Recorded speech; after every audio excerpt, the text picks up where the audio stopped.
బాబు, ఏం వండమంటారు? ఆంధ్ర వంటకాల, రాజస్థానీ వంటకాల, ఏదైనా సరే మీరు చెప్పండి బాబు. ఆగండి, ఒక్క నిమిషం. మేము వచ్చింది భోజనానికి కాదు, వారాహితో మాట్లాడటానికి.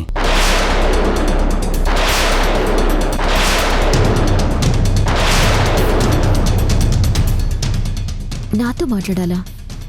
ఏ విషయం గురించి?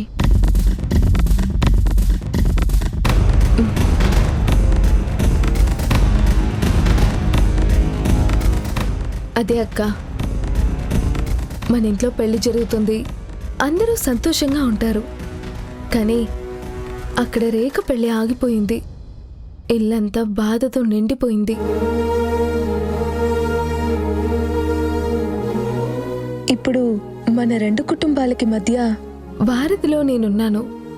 అందుకే ఈ రెండు కుటుంబాలు సంతోషంగా ఉండాలని మేము కోరుకుంటున్నాం. దానికి నేనేం చేయాలి? అదే అక్క, చరణ్ గారు వాళ్ళ నాన్నగారి గురించి బాధలో రేఖతో పెళ్లి క్యాన్సిల్ చేశారు. దానివల్ల రేఖ చాలా ఎఫెక్ట్ అయింది. ఆమె ఎఫెక్ట్ అయ్యి దానికి కళ్యాణి యొక్క జీవితాన్ని బలి తీసుకున్నారు కదా.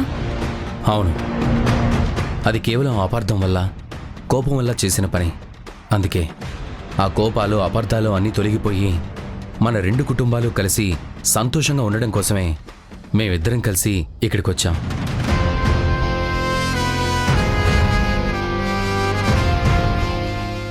అవునక్క, చరణ్ గారితో రేఖకి పెళ్ళైతే ఆ ఇంట్లో మళ్ళీ అందరూ ఆనందంగా ఉంటారు.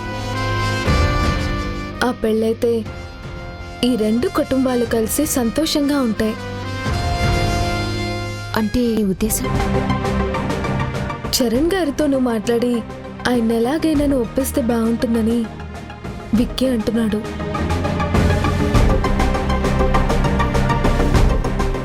అది కాదు హాసిని. ప్లీజ్ వారాహి,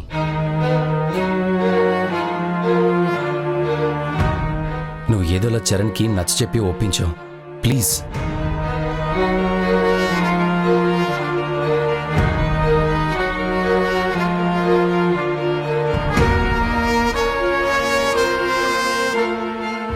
నేనిప్పుడు హాసినికి దూరంగా ఉండి బతకలేను.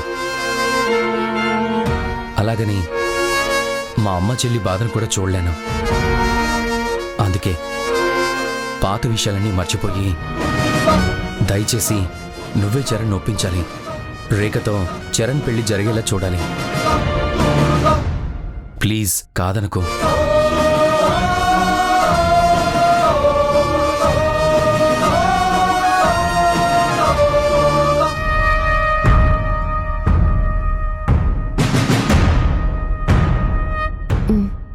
ఓకే, నేను ట్రై చేస్తాను.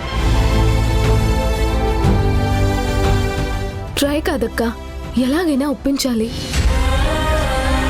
నా పెళ్ళైపోతే అప్పుడు చరణ్ని ఒప్పించటం చాలా ఈజీ అవుతుంది.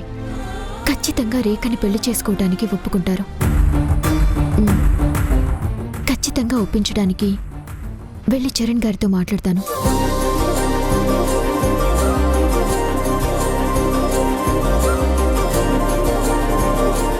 థ్యాంక్స్ అక్క, థ్యాంక్ యూ సో మచ్.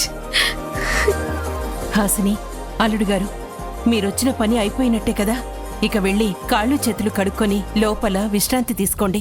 నేను వంట పూర్తి చేసేస్తాను. అత్తయ్య గారు, ఇప్పుడు భోజనాలు ఏమొద్దు, మేము బయలుదేరతాం.